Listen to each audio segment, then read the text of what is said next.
Morjesta TikTokkiin. Ollaan Tampereen vesijättivuokrauksen kanssa järjestämässä 10.8.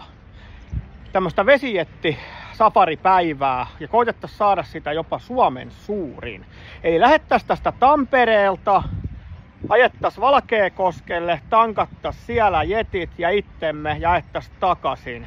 Ja tehtäisiin sitä ikimuistoinen päivä. Mä annan pääni pantiksi, että siitä tulee ikimuistoinen päivä. Eli täältä saa vuokrata jetit.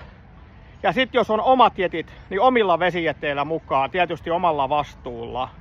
Mutta jettejä saa täältä vuokrata. Ja ilman muuta kaikki, kellä vaan Suomessa on vesijätit, lähtee mukaan. Höpömasa luultavasti lähtee, mä oon sillekin soittanut tänään. Ja tosi paljon mä oon soittanut niin kuin porukalle, että lähtee. Ja mä kerään tällä hetkellä sponsoreita tähän hommaan, että saadaan vähän niin kuin sitä, vähän järjestystäkin sitä, jos niitä vettejä tulee sitten 50-100 jettiä tulee siihen. Mutta mä annan pääni pantiksi, että tästä tulee ikimuistoinen päivä. Kaikki, kello on vesijetit, niin 10.8. Tampereelle lähdetään tästä Ratinan takaa tai tästä Ratinan vierestä Tampereen vesijättivuokran kanssa ja ajetaan tästä Valkeakoskelle. Siinä on Lempäälän kanava, siinä on Valkeakosken kanava. Siinä on niin hienoa väliä, ettei niinku, ei tule hienompaa vesijättipäivää. Siis se on aivan järkyttävän hieno päivä.